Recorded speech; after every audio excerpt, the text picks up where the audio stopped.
하나님 은혜와 사랑에 감사합니다. 오늘 수요일 아침에 우리를 주의 전으로 불러주시니 감사합니다.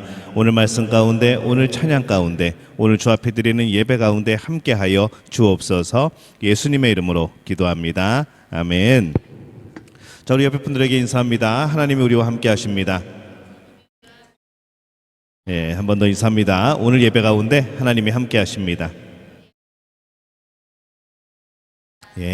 우리 아무것도 두려워 말라. 우리 함께 찬양합니다.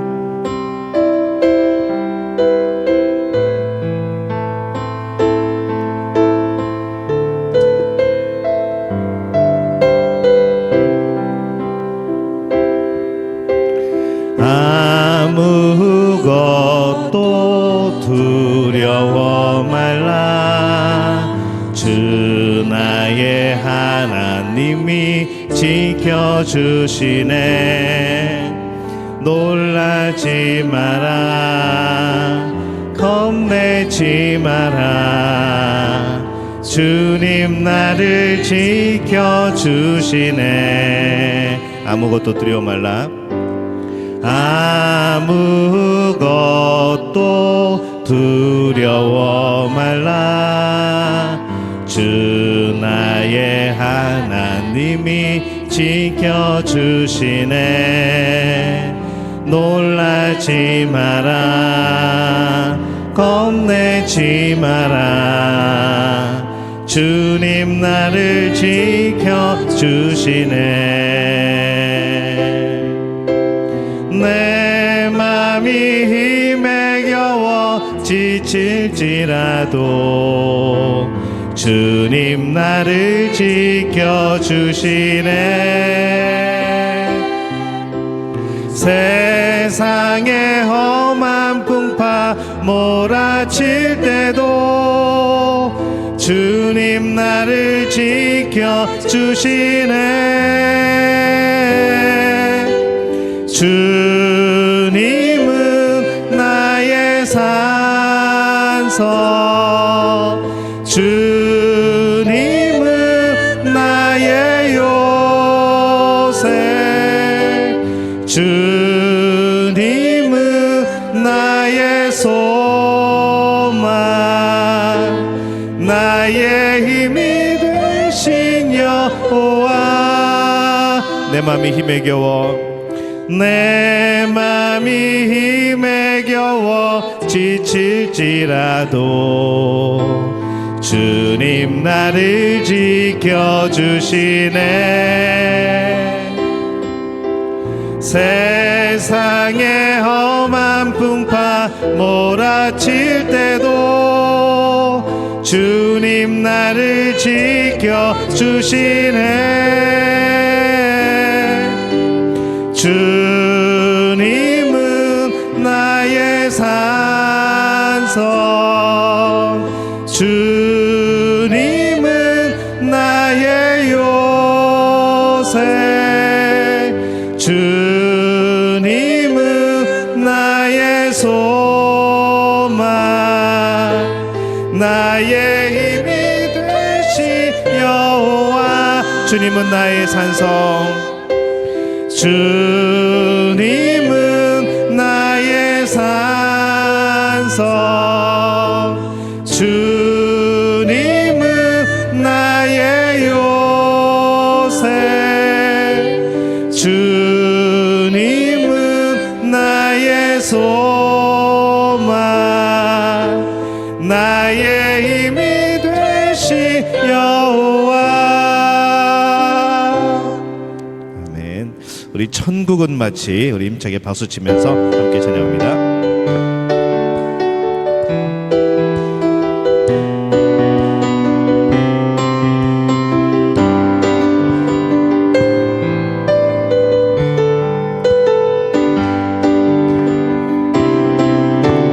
천국은 마치 밭에 감추인 보화, 땅속에 묻힌 아무도 모르는 보석. 천국은 마치 밭에 감추인 보화, 땅속에 묻힌 아무도 모르는 보석이라네. 그 보석 발견한 사람은 기뻐 뛰며 집에 돌아가. 집 팔고 땅 팔고 냉장고 팔아 기어이 그 밭을 사고 말 거야. 전국은 마치 밭에 감추인 보화, 땅속에 묻힌 아무도 모르는 보석. 전국은 마치 밭에 감추인 보화, 땅속에 묻힌 아무도 모르는 보석이라네. 그 보석 발견한 사람은, 그 보석 발견한 사람은 기뻐 뛰며 집에 돌아가. 집 팔고 땅 팔고 냉장고 팔아 기어이 그 밭을 사고 말 거야. 전국은 마치 밭에 감추인 보화, 땅속에 묻힌 아무도 모르는 보석. 전국은 마치 밭에 감추인 보화, 땅속에 묻힌 아무도 모르는 보석이라네. 주 날 구원했으니, 주 날 구원했으니 어찌 잠잠하리. 기쁨에 찬송 드리리. 주 날 구원했으니, 주 날 구원했으니 어찌 잠잠하리. 기쁨에 찬송 드리리. 주를 향한 나의 사랑 멈출 수 없네, 멈출 수 없네. 주를 향한 나의 사랑 멈출 수 없네, 멈출 수 없네. 나 기쁨에 춤추리. 내 모든 슬픔 바꾸셨네. 나 기쁨에 춤추리. 내 모든 삶 주 안에 있네. 주 날 구원했으니, 주 날 구원했으니 어찌 잠잠하리. 기쁨에 찬송 드리리. 주 내 죄 사했으니 어찌 잠잠하리. 기쁨에 경배 드리리. 주를 향한 나의 사랑 멈출 수 없네, 멈출 수 없네. 주를 향한 나의 사랑 멈출 수 없네,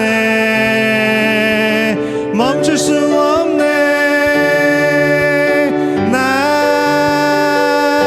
기쁨에 춤추리.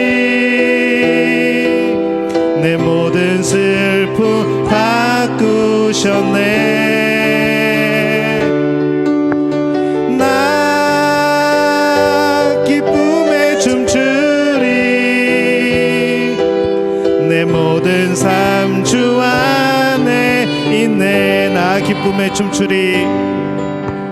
나 기쁨에 춤추리. 내 모든 슬픔 바꾸셨네.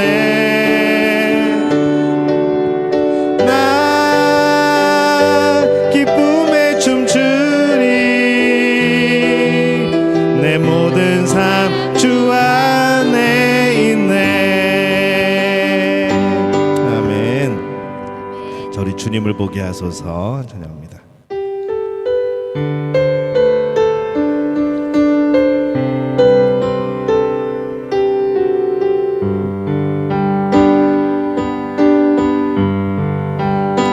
나의 주님께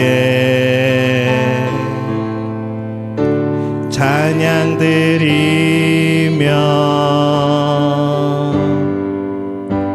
그 크신 사랑 주 힘제 감사해. 어둠 속에 찾아오셔서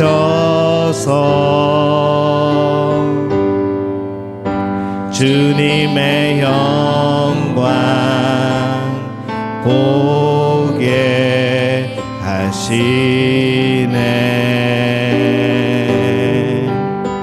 의심하는 나를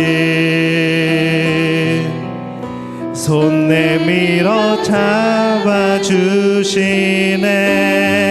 두려운 맘 내려놓고 주 바라봅니다.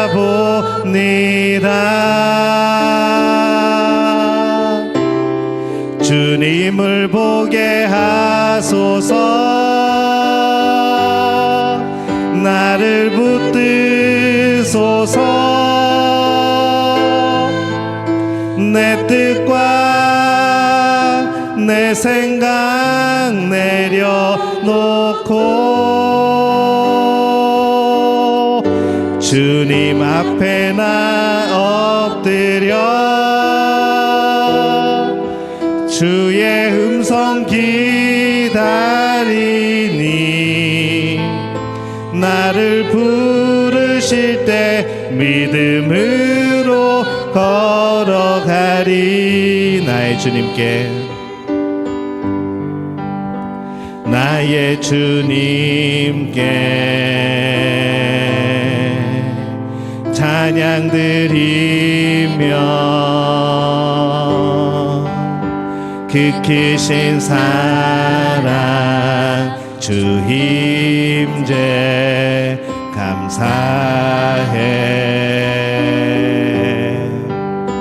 어둠 속에 찾아오셔서 주님의 영광 보게 하시네. 의심하는 나를 손 내밀어 잡아주시네. 두려운 맘 내려놓고 주 바라봅니다.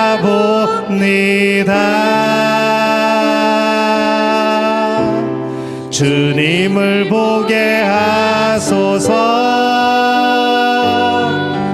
나를 붙드소서. 내 뜻과 내 생각 내려놓고 주님 앞에 나 엎드려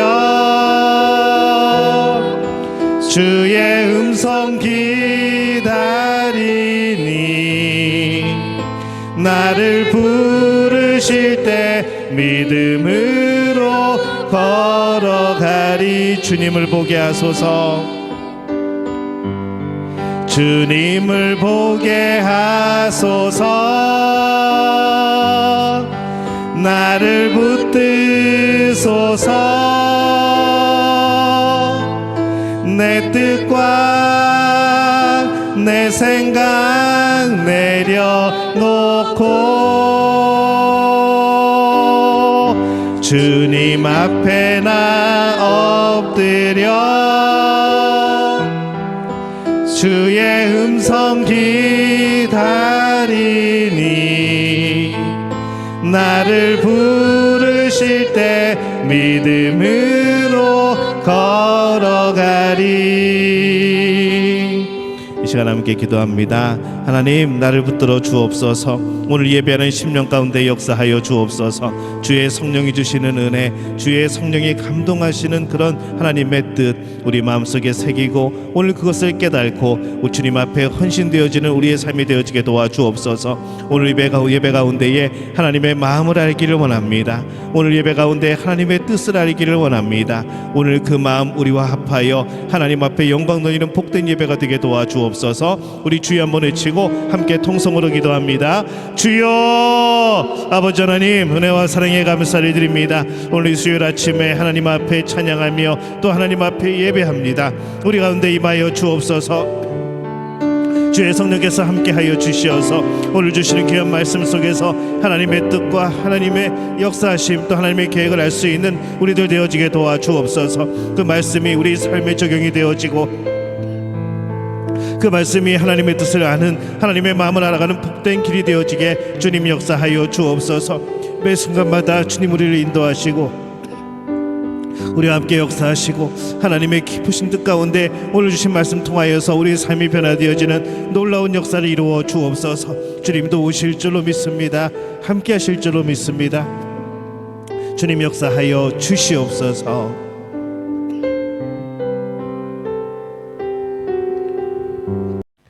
구약성경 사무엘상 17장 45절에서 47절까지의 말씀.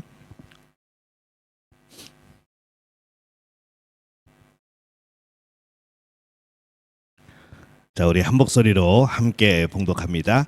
다윗이 블레셋 사람에게 이르되 너는 칼과 창과 단창으로 내게 나아고 오거니와 나는 만군의 여호와의 이름 곧 내가 모욕하는 이스라엘 군대의 하나님의 이름으로 내게 나아가노라.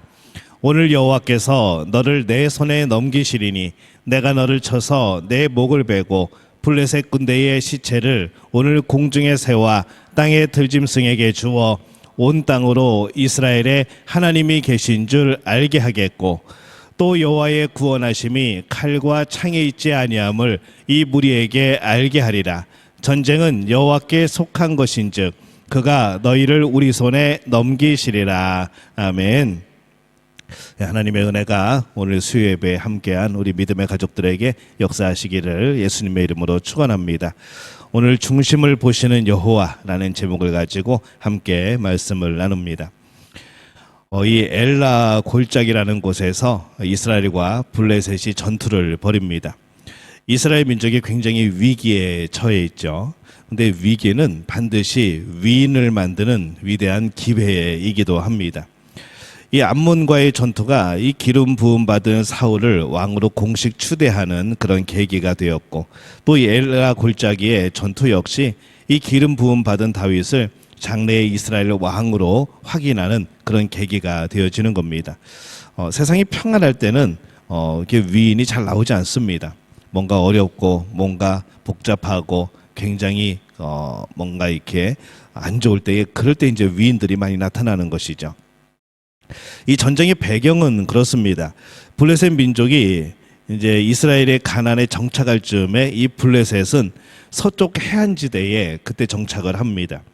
그들의 해양 민족이죠. 그래서 다양한 문화들과 접촉을 하고 무역을 하는 가운데에 앞선 철기 문화를 가졌었고 그래서 그것으로 철제 무기를 만들어서 이스라엘을 계속해서 괴롭히고 압박을 합니다. 첫 충돌은 삼손 때에 있었습니다. 이제 그들을 혼내주긴 했지만은 완전히 그들을 몰아내지는 못했죠. 그래서 이 블레셋을 제압하여서 가나안을 정복하는 일은 사무엘에게 또 그 다음에 사울에게 이제 그렇게 이어져서 내려오게 되어집니다. 사울왕은 평생 블레셋과 전쟁을 벌이죠. 근데 왕으로 기름 부음을 받은 때와는 달리 이 사울은 왕이 된 후에 교만해졌고 이 영적 분별력을 상실함으로써 이 하나님의 영이 사울을 떠나고 또 사울은 악신에 또 악령에 시달리는 그런 결과를 가져옵니다. 이와 같이 이스라엘에서 이제 영적인 리더십이 완전히 소멸이 되어갈 때쯤에 이 전투가 벌어집니다. 엘라 골짜기에서 블레셋과 전투가 벌어지죠. 골리앗 장군을 앞세운 블레셋 그리고 이스라엘은 뭔가 장수가 있어야 되는데 이미 사울이 예전에 그 총명함을 잃었었기 때문에 이제 더 이상 앞서지 못하고 이스라엘은 아무런 조치도 하지 못합니다. 이때 나라를 구하기 위해서 혜성같이 등장한 사람, 그 사람이 바로 다윗이었던 것이죠. 당시의 다윗은 뭐 그렇게 두각을 드러내지 않은 사실 별 볼일 없는 그런 존재입니다. 다윗은 이새의 아들이고 오벳의 손자고 보아스의 증손자입니다. 우리가 수요 말씀을 계속해서 들었으면은 이 족보가 이렇게 연결이 되는구나라는 것을 우리는 알게 되어지죠. 이새의 아들, 오벳의 손자, 보아스의 증손자. 계속 우리가 말씀을 나누는 가운데 나왔던 그런 이름들입니다. 이새는 베들레헴에 거주하면서 이 여덟 아들 그리고 두 딸을 두었는데, 이 다윗은 8명의 아들 중에서 막내로서 이 아버지의 양을 치는 이제 그런 일을 맡고 있습니다. 사무엘에게 하나님은 이새의 아들 중에 새로운 왕이 있으니까 가서 기름을 부으라고 말씀을 하시죠. 이 사물이 베들레헴에 와서 제사를 드리려고 왔다고 둘러댄 다음에 이새와 그의 아들들을 제사에 청합니다. 이새에게는 자랑할 만한 아들이 세 아들이 있었습니다. 장남이었던 엘리압, 차남이었던 아비나답, 세 번째 아들이었던 삼마. 이게 세 명이 그래도 좀 어디대나도 번듯한 그런 아들들이었죠. 이 사무엘이 이새의 맏아들 엘리압을 보니까 그 용모와 그 키와 그 모든 모습들이 마치 사울을 처음에 만났을 때 그런 용모와 비슷해서 하나님이 이렇게 미리 예배해 두셨구나 그러면서 굉장히 이제 그 엘리압을 기뻐합니다. 근데 하나님께서 마음을 주시죠. 사무엘상 16장 7절에 보면 이렇게 되어 있습니다. 우리 함께 읽어볼까요? 여호와께서 사무엘에게 이르시되 그의 용모와 키를 보지 말라. 내가 이미 그를 버렸노라. 내가 보는 것은 사람과 같지 아니하니 사람은 외모를 보거니와 나 여호와는 중심을 보느니라 하시더라. 이게 얼마나 은혜스럽고 감사한 말씀인지, 그 용모와 키를 보지 말라. 이 하나님의 마음은 어쩌면 이게 제 마음에 쏙 드는지 모르겠습니다. 아무튼 그랬습니다. 사무엘은 굉장히 그 아들이 마음에 들었지만은 이 하나님 보시기에는 아니라는 것이죠. 그런 식으로 해서 이제 이새의 7 아들까지 전부 사무엘 앞을 지나갑니다. 근데 하나님은 여전히 고개를 흔드시는 거죠. 이 아들도 아니야, 이 사람도 아니야 그러면서 아버지조차도 사실은 다윗에게는 큰 기대를 하지 않았습니다. 양을 치고 있던 다윗이 급하게 불려왔고 하나님은 사무엘을 감동하셔서 그에게 기름을 부으라고 하십니다. 그래서 이 다윗은 이새나 사무엘 같은 사람에 의해서 사실은 선택된 것이 아니라 하나님의 안목으로 선택이 된 사람인 것이죠. 우리 그림을 하나 볼까요? 이 라파엘로가 그린 그림입니다. 다윗에게 기름 붓는 사무엘 이렇게 되어 있습니다. 근데 이 상황이 좀 약간 재밌습니다. 그 당시에 다윗이 얼떨결에 기름 부음을 받는 그런 모습이죠. 다윗은 지금 아버지가 불러서 와가지고 뭔지도 모르고 들어온 겁니다. 들어왔는데 그러다 보니까 양을 칠 때 사용하던 지팡이를 그냥 들고 있습니다. 그리고 원래는 기름 부음을 받으려면은 무릎을 꿇고 그리고 기도하는 모습이나 그런 겸손한 모습으로 이 기름 부음을 받아야 되는데, 그 당시의 상황은 다윗이 그냥 얼떨결에 받는 모습이라서 그냥 지팡이 들고, 다리도 보면은 무릎을 꿇은 것도 아니고 엎드린 것도 아니고 숙인 것도 아니고 굉장히 어정쩡한 모습으로 그렇게 기름 부음을 받는 그런 모습이 되어 있고요. 수줍게 마지못해 머리를 내미는 그런 모습으로 표현이 되어 있습니다. 근데 이 옆에 있는 이제 아버지나 형제들의 모습을 보면은 표정이 굉장히 못마땅하죠. 이 멀쩡한 나를 두고 양이나 치고 있는 막내를 데려다가 기름을 붓고 앞으로 이스라엘의 왕이 될 거라고 하니까 뭐 아버지도 그렇고 형제들도 그렇고 굉장히 못마땅한 표정을 짓고 있는 이제 그러한 라파엘로의 그림입니다. 이 기름 부음을 통해서 이 다윗은 이스라엘의 이제 목자가 되어집니다. 사울이 하나님과 좋은 관계를 유지할 때에는 그분이 주시는 힘으로 블레셋을 누를 수가 있었습니다. 근데 이제 사울이 하나님과의 영적인 교제가 끊어졌고 하나님은 그를 왕으로 세운 것을 후회하셨습니다. 그래서 사무엘도 이제 사울과는 잘 만나지 않고 그냥 슬퍼하고 기도할 뿐이었던 것이죠. 이제 이렇게 이스라엘이 점점 약해지자 이 블레셋이 가만히 있지 않겠죠. 가나안 땅의 패권을 장악하기 위하여서 군대를 모으고 이 유다에 속한 소고 아세가 사이에 에베스 다밈이라는 곳에 진을 칩니다. 우리 지도를 하나 볼까요? 이게 좀 작군요. 저기가 엘라 골짜기입니다. 저기 엘라 골짜기가 있고 그 해안가로 이렇게 동그랗게 쳐진 부분이 이 블레셋의 그런 도시들, 블레셋이 살고 있는, 진치고 있는 정착한 그런 지역이고, 이제 이 붉은 곳으로 표시된 것이 엘라 골짜기를 중심으로 이제 이스라엘이 살았던 이제 그러한 곳입니다. 이 엘라 골짜기는 우리가 많이 들어봤습니다. 언제 들어봤냐면은 삼손이 거기서 또 하나님의 놀라운 일들을 행했거든요. 그래서 소렉 골짜기의 남쪽에 있는 골짜기고요. 베들레헴에서 서쪽으로 24km, 해안 평야로부터 시작해서 베들레헴에 이르는 동서간의 중요한 그런 요충지입니다. 길이 되어지죠. 그래서 이 엘라라는 이름은요, 상수리 나무라는 뜻입니다. 그래서 엘라 골짜기는 상수리 골짜기 그렇게 불려지기도 했습니다. 사진으로 보면 어떠한 모습인가 하면요, 이런 모습입니다. 양쪽에 언덕이 있고 가운데 골짜기가 있고, 그러니까 저 골짜기를 중심으로 양쪽에 이제 블레셋 군대와 이스라엘 군대가 이제 진영을 짜고 그렇게 대치하고 있는 이제 그런 것을 상상해 볼 수 있는 것이죠. 블레셋과 이스라엘이 엘라 골짜기 반대편에서 서로 전열을 정비를 합니다. 블레셋군은 골리앗이라는 가드 사람이 통솔을 하고 이스라엘 군은 사울 왕이 이끌고 있습니다. 이 엘라 골짜기를 경계로 해서 서로 언덕에 진을 치고 이제 대치만 하고 있는 거죠. 이때만 해도 하도 사울한테 옛날부터 많이 당해서 이제 섣불리 공격은 하지 못하고 그냥 진을 치고 서로 눈치만 보고 그러고 있는 겁니다. 그때 이 성경은 그때 나타났던 골리앗, 이 사람에 대해서 자세하게 무장을 설명을 하는데, 6규빗 한 뼘의 키, 이 3m 10cm입니다. 6규빗에 한 뼘이면 3m 10cm 정도. 거기에다가 구리로 만든 투구를 썼고, 구리로 만든 5,000세겔이 들어간 비늘 갑옷을 입었고, 노스로 된 각반, 그러니까 뭐 다 무릎이나 정강이나 이 팔에 대는 그런 것들, 그다음에 노스로 된 단창을 들었고, 600세겔이나 나가는 쇠 배틀체를 무기를 가지고 있었던 것이죠. 뭐 상상이 안 되죠. 뭐 3m 10cm의 옷을 입혀보면은 아마 그 정도의 갑옷이 필요할 것이고 무기가 필요할 겁니다. 굉장한 그런 크기입니다.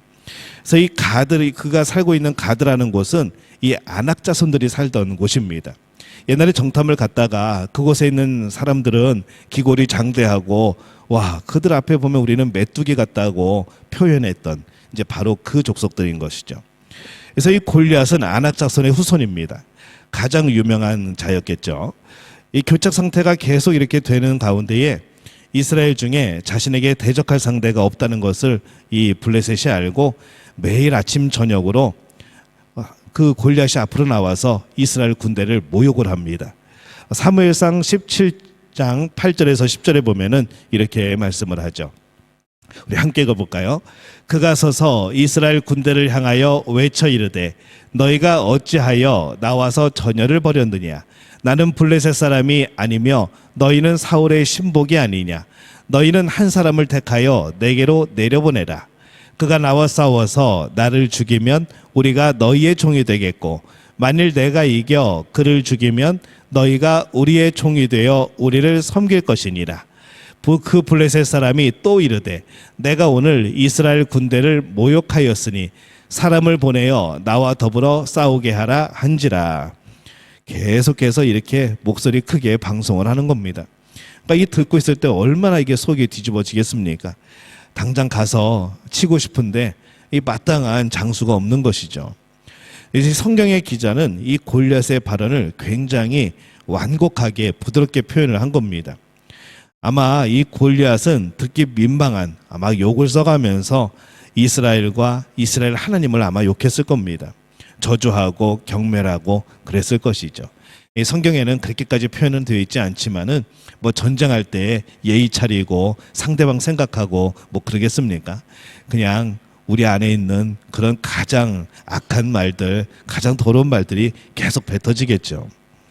이 사울왕은 마땅히 그에 응수하여서 나가서 경합을 벌여야 되지만은 작은 소리조차 내지 못합니다. 무기력한 사울왕을 보면서 골리앗은 어느 정도였냐면 40일간 아침 저녁으로 나와서 계속해서 욕하는 것이죠. 그러다 보니까 이게 이스라엘 백성들도 점점 사기가 떨어지는 겁니다. 사울과 온 이스라엘이 이 블레셋 사람을 보고 그가 하는 소리를 듣고 놀라고 크게 두려워했을 뿐만 아니라 슬금슬금 도망하는 탈영하는 이제 군인들도 생겨나는 겁니다. 근데 이스라엘이 이렇게 두려워했던 이유가 뭘까 생각을 해보면요, 이 잘못된 상상력을 키웠기 때문이 아닌가 싶습니다. 이 하나님이 우리에게 주신 은혜 중에 하나가 뭔가 하면은 상상력입니다. 상상력. 여러분 혹시 집에 있는 강아지가 뭘 골똘하게 생각하면서 앞으로의 인생의 계획, 인생의 견생의 계획이나 아니면 고양이들은 묘생의 그런 계획이나 내가 앞으로 이 주인과 더불어 어떻게 살아갈 것인가, 나는 앞으로 어떤 모습으로 살아야 되는가, 어떤 털을 가지고 어떤 무늬를 꾸미고 나는 무엇을 먹으며 내 자손들을 낳을 것인가, 여러분 이런 고민 하겠습니까? 그런 고민이 없다는 것이죠. 근데 인간만이 그런 고민을 합니다. 인간만이 그런 고민을 하고 상상력을 나타내는 것이죠. 이러면 어떨까? 저러면 어떨까? 생각해보고 그것을 그려보고, 이게 인간에게 주신 하나님의 놀라운 은혜이고 선물입니다. 이 상상력이죠. 근데 이 상상력이 우리를, 그 상상력이 실제로 나타나게 되어지는 그런 길도 되어지지만요, 잘못된 상상력은 우리를 스스로 망가뜨리는 그러한 역할을 하게 되어지는 거죠. 그들은 40일 동안 골리앗에 대해서 무슨 생각을 했을까요? 골리앗을 본 사람들마다 이 꿈에 나타날까 무서운 그런 모습입니다.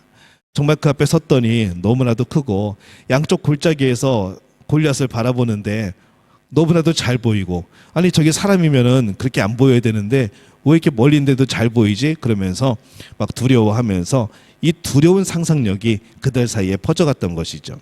그러다 보니까 움츠려들게 되어지고, 골리앗에게 압도당한 상상력은 그 이스라엘 백성들 스스로를 굉장히 보잘것없는 그런 존재로 여기게 됩니다. 악한 상상력이 우리를 지배하면은 우리는 선한 것, 참된 것, 아름다운 것을 분별하지 못하게 되어집니다. 그러니까 다 그런 아름다운 것을 볼 수 있는 눈들을 잃어버리는 것이죠. 온통 두려움만, 온통 걱정만 그냥 우리 안에 가득 차게 되어지는 겁니다. 그래서 바라기는 여러분들이 선한 상상력을 하시기를 바랍니다. 좋은 상상력, 하나님이 기뻐하실 만한 상상력. 우리 안에서 하나님이 이렇게 역사해 주시면 좋겠다, 하나님께서 이렇게 우리 인생을 이끌어 주셨으면 좋겠다, 하나님께서 우리의 삶을 이렇게 하셨으면 좋겠다 하는 그러한 상상력들, 내가 하나님을 위하여서 정말 헌신하고 하나님을 위하여서 정말 큰 일을 하고 하나님을 위하여서 내 평생을 살아가는 그러한 모습들, 그러한 상상력들, 내가 내 자녀들을 교육할 때 신앙으로 교육하고 그를 위해서 기도하고 또 그들이 정말 하나님 안에서 잘 커가는 모습들을 상상해 보라는 것이죠. 그런 게 아니고 엉뚱한 문제만 상상을 하고 문제만 묵상을 하게 되면은 우리는 판단력을 잃어버립니다. 내가 지금 제대로 살고 있는 건지, 내가 하나님을 제대로 섬기고 있는 건지, 내가 정말로 성숙한 신앙인지 아닌지 분별할 수도 없고 구별할 수도 없고 그냥 문제만 일으킨다는 것이죠. 우리는 문제 대신에 하나님을 보아야 되는 줄로 믿습니다. 모든 문제보다 크시고 모든 문제를 해결하실 전능하신 하나님, 그를 바라보면서 그를 묵상하고 그를 상상해야 되는 것이죠. 내가 골리앗에 잡혀가지고 이게 목이 떨어져 나가는 그것을 상상하는 것이 아니라 하나님이 능력 주셔가지고 내가 그 골리앗을 넘어뜨리는 이런 상상력을 해야 되는 겁니다. 근데 이 이스라엘 백성들이 이 악한 상상력을 합니다. 골리앗을 보면서 그냥 눈에 어른거리고 그냥 두렵고 무섭고, 지금 뭘 해야 될지, 우리가 하나님 앞에 어떻게 매달려야 될지 이런 거 생각도 못하고 그냥 벌벌 떨고 있는 것이죠. 하나님이 함께 하셔서 나로 하여금 이루게 하실 놀라운 일들을 상상하는 우리 믿음의 가족들이 되어주시기를 바랍니다. 하나님께 사로잡힌 거룩한 상상력, 하나님께 기도하고 찬양하고 형성된 이 선한 상상력은 무한한 가능성을 하는 것, 우리에게 주시는 것이죠. 여러분, 믿음교회 부흥을 생각하면요, 여러분 이 자리가 꽉 찬 상상을 하셔야 되는 겁니다. 예배 드릴 때마다 이 자리에 모든 사람이 꽉 차서 앉아있는 거 상상을 하고, 이 자리 모질해가지고 요 앞에까지 의자 놓고 앉고 저 위에도 꽉 차가지고 더 이상 우리 여기서는 안 되겠습니다, 우리 교회를 옮깁시다, 새로 집시다 그러면서 나중에 교회가, 이 자카르타에 교회가 믿음교회가 번듯하게 서가는 상상만 해도 기쁘지 않습니까? 그런 기쁜 상상, 선한 상상을 해야 된다는 것이죠. 뭔가 안 되고 망하고 안 보이고 없어지고 이런 상상을 하면은 우리 마음도 기쁘지 않고 하나님도 기뻐하지 않는다는 겁니다. 이런 위기 상황에서 다윗이 드디어 등장을 합니다. 그가 이 자리에 온 것은 아버지 이새가 자식들의 안위가 걱정이 되어서 음식 심부름을 보낸 것이죠. 이 전쟁에 참여하러 온 것이 아니라 도시락 배달하러 온 겁니다. 근데 이 다윗에 대해서 용모가 붉고 아름다운 미소녀였던 그가 골리앗에 맞서게 될 줄은 아무도 몰랐던 것이죠. 다윗이 자원하여서 싸움에 나가게 된 것은 마음속에서 들끓는 거룩한 분노 때문입니다. 아니 지금 골리앗이 살아계신 하나님 그리고 그분의 군대를 무시하고 있는데 왜 모두 다 가만히 있냐는 거죠. 어떻게 전능하신 하나님 만군의 여호와를 모신 군대가 저런 자에게 그런 멸시를 받고서도 가만히 있는가 하는 그런 거룩한 분노인 겁니다. 다윗은 골리앗에게 나갈 때에도 나는 만군의 여호와의 이름 곧 내가 모욕하는 이스라엘 군대의 하나님의 이름으로 내게 나아가노라 하면서 외치며 나갑니다. 다윗을 골리앗 앞에 세운 것은 하나님의 이름이 망령도의 일컬음을 받아서는 안 된다는 다윗의 열정이었다는 것이죠. 우리 하나님은 이렇게 말도 안 되는 싸움을 붙여놓으시고 자신의 크심을 드러냅니다. 사실 다윗이 이곳에 오게 된 것은 하나님의 섭리이고 하나님의 이끄심이죠. 근데 그 모습을 형 엘리압이 봅니다. 그리고 다윗의 그런 모습을 발견하고서 갑자기 제가 앞장서 가지고 막 장군들이랑 얘기를 하고 막 사울왕이 갑옷을 막 입히려고 그러고 그 모습을 보면서 이 엘리압이 이게 뭔 일인가 놀라게 되죠. 그러면서 사무엘상 17장 28절에 그 형 엘리압이 이렇게 말합니다. 우리 함께 읽어볼까요? 큰형 엘리압이 다윗이 사람들에게 하는 말을 들은지라 그가 다윗에게 노를 바라여 이르되 내가 어찌하여 이리로 내려왔느냐 들에 있는 양들을 누구에게 맡겼느냐 나는 내 교만과 내 마음의 완악함을 아노니 내가 전쟁을 구경하러 왔도다. 이렇게 동생을 꾸짖습니다. 때로는 외부의 적보다요 내부의 적이 더 무서울 때가 있습니다. 우리 공동체가 외부와 싸우는 것 뭐 그런 일들이 참 많이 있지만요 더 힘든 거는 우리 안에서 싸우는 겁니다. 이 아군에게 수류탄 던지는 거죠. 하나님의 일을 할 때에는 주위의 반대, 오해와 멸시 뭐 여러 가지 경우들을 만나게 됩니다. 하나님의 일을 한다고 해서 그렇다고 해서 우리 안에 내부자들이 모두 지지하고 격려하고 협조하는 것은 아닙니다. 우리 하나하나가 전부 다 깨어 있어야 된다는 것이죠. 이게 우리 안에서 싸우면은 언제 영적인 전쟁을 하고 우리 안에서 싸우면은 언제 인도네시아의 그런 악한 영들과 싸우고 언제 부흥하고 언제 뭘 합니까? 근데 마귀는 항상 그런 것을 노립니다. 우리 안에 갈라지게 하고 우리 안에 싸우게 만들고 우리 안에 반목하게 만들고 이런 영적인 도전들을 구별하지 못하면은 그냥 그런 것에 쓰임받게 되어버리는 것이죠. 내가 하나님께 쓰임을 받느냐 아니면 마귀에게 쓰임을 받느냐 우리 신앙생활 하면서 이거 바짝 우리는 정신 차리고 살아야 되는 겁니다. 내 행동이 그 당시에는 내 감정인 것 같지만 그 당시에는 내 생각인 것 같지만 그게 내 생각과 내 감정이겠습니까? 마귀한테 속은 거지. 그래서 우리는 항상 깨어있을 필요가 있는 것이죠. 이 다윗은 비판에 대해서 용기 잃지 않습니다. 엘리압과 싸우지 않습니다. 왜냐하면 지금 싸워야 될 것은 내부의 적이 아니고 형과 싸울 필요가 없고 골리앗과 싸워야 되는 것이죠. 골리앗에게 도전하겠다는 사람이 생겼다는 소식이 사울에게 들립니다.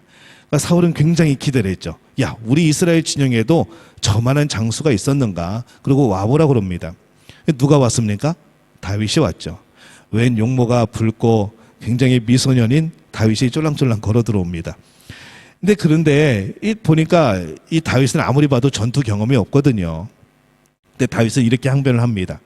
내가 전투 경험은 없지만은 내가 양을 칠 때에 사자와 곰이 와서 이 새끼 양을 물어가면은 내가 끝까지 따라가 가지고 그것을 져서 구원해내고 맹수가 또 공격해 오면 그 맹수의 수염을 잡고 그것을 죽였다고 막 경험담을 늘어놓는 것이죠.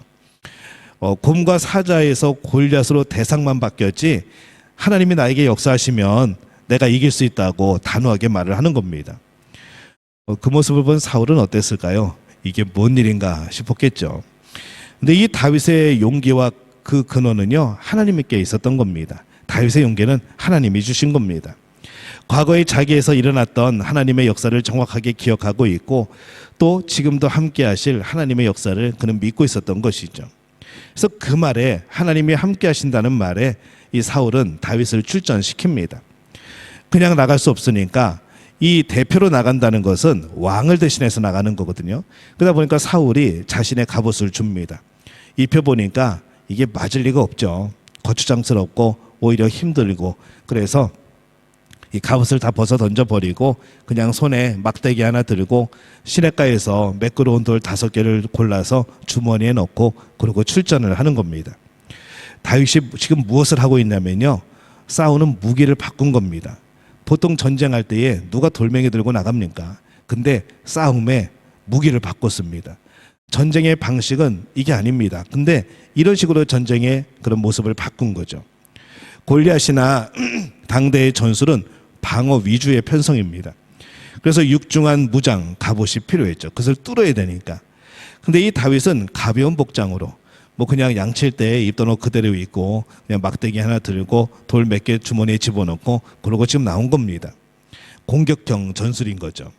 게다가 다윗은 상대가 전혀 생각지 못한 방식으로 정말 빠르게 또 공중전, 또 허를 찌르는 새로운 전략을 구사하기로 하는 거죠. 이 패러다임이 바뀌니까 이 참 어색한 겁니다. 이 골리앗도 당황을 했겠죠. 근데 영적인 전투는요, 어떤 형태가 없습니다.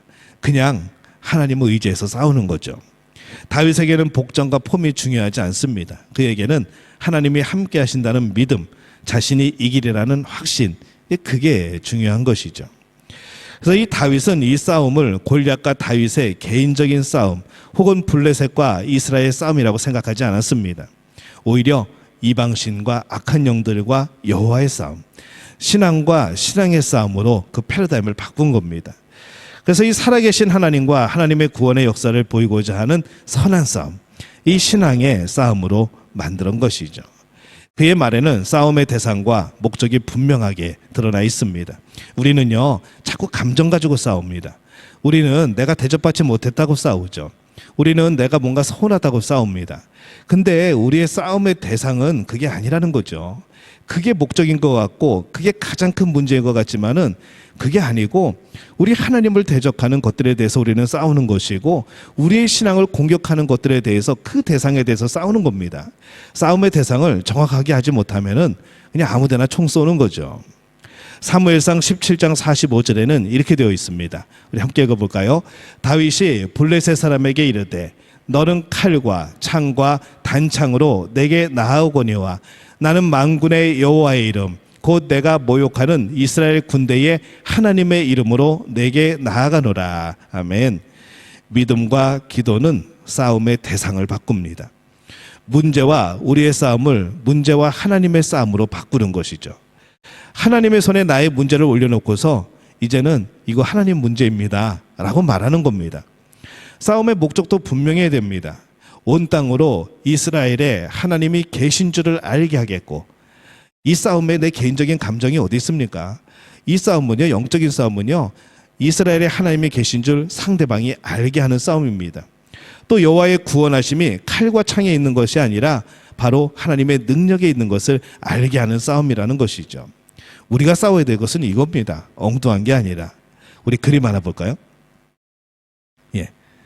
그때 짊어지고 나갔던 그 똑같은 것은 아니지만 비슷한 겁니다. 그게 끈으로 달아가지고 돌리다가 던지면 맞게 되겠죠. 저게 과연 정확도가 얼마나 되어질까? 수많은 과학자들이, 성서 연구자들이 실험을 많이 했습니다. 그래서 실험을 하다 보니까 저게 굉장한 정확도를 가지더라고요. 유튜브 같은 데 찾아보면 있습니다. 그래서 저걸 돌려가지고 딱 던졌는데 뭐 웬만한 관역 잘 맞고 깡통 맞추고 풍선 터뜨리고 뭐 어느 정도 굉장히 정확도가 있더라고요. 근데 다윗이 정말 저것을 잘 던져가지고 그렇게 이겼을까 생각해 보면은 하나님의 은혜이고 하나님의 능력인 것이죠. 다윗은 목자의 제고에 있던 돌을 하나 꺼내서 무리대, 무림매라고 합니다. 거기에 메고 힘차게 돌립니다. 그리고 최고의 속도에 도달했을 때 골리앗을 향해 탁 놓는 것이죠. 믿음으로 하나님께 맡긴 겁니다. 야, 이게 날아가서 맞을까 안 맞을까가 아니라 믿음으로 던진 것이죠. 그 돌이 날아가가지고 골리앗을 맞추는 것은 다윗의 능력이 아니고 하나님의 일입니다. 하나님의 역사인 것이죠. 이 결국에는 골리앗이 투구에 맞습니다.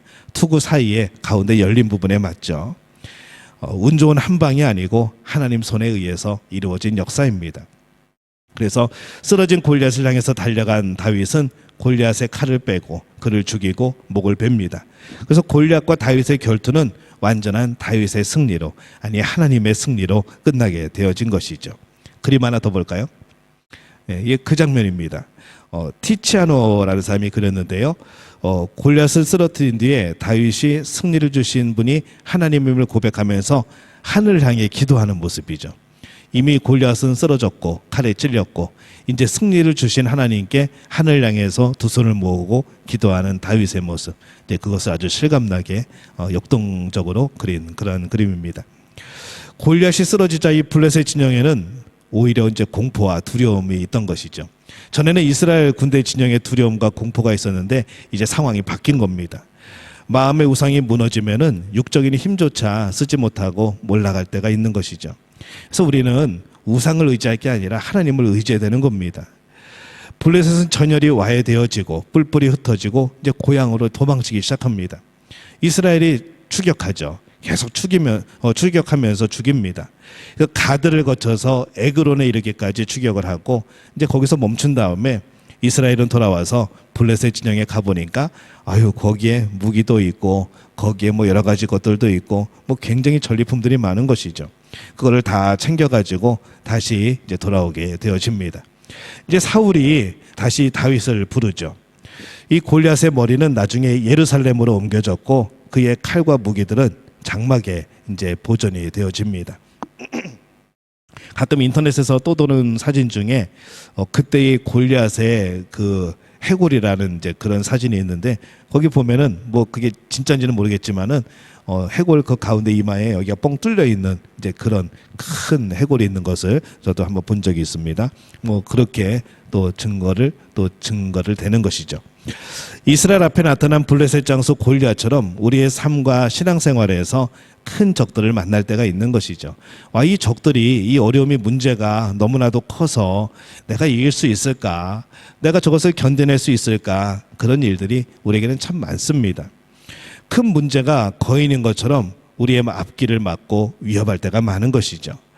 이 사울과 이스라엘 백성들처럼 속수무책으로 두려워 떨면서 온갖 서름과 또 능욕을 받겠습니까? 아니면 이 거인을 하나님의 능력을 힘입어 물리치시겠습니까? 우리의 대답은 하나인 것이죠. 다윗처럼 이 하나님께 대한 살아있는 믿음을 가지는 겁니다. 그리고 하나님의 능력을 의지하여서 하나님의 승리함을 나타내기 위해서 우리는 그렇게 생각하고 싸우는 것이죠. 이것이 우리가 입어야 될 전신갑주입니다. 우리는 전신갑주 그냥 그때 말씀 나오고 그때 성경에 등장할 때만 그거 입어야지라고 하지만요. 이 전신갑주는 항상 예수 그리스도와 함께 있지 않으면은, 예수 그리스도와 항상 더불어 살아가지 않으면은 언제든지 무장 해제되어지는 이제 그러한 것들입니다. 그래서 우리는 늘 주님과 살아가야 되는 이유가 거기에 있는 것이죠.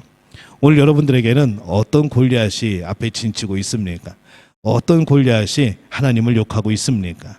그냥 두지 마시고 하나님을 의지하여서 영적인 싸움을 벌이시기를 바랍니다. 그리고 승리하시기를 바랍니다. 그 싸움은 하나님이 함께 할 것이고 그 싸움은 하나님이 여러분에게 승리를 주실 겁니다. 그리고 그 싸움은 하나님이 영광을 받으실 겁니다. 우리 안에서 이 영적인 싸움에서 날마다 승리하는, 날마다 하나님을 우리 중심에 모시고 우리 중심이 하나님을 향하는 그러한 모습으로 살아가는 우리 믿음의 가족들이 되어지시기를 예수님의 이름으로 축원합니다.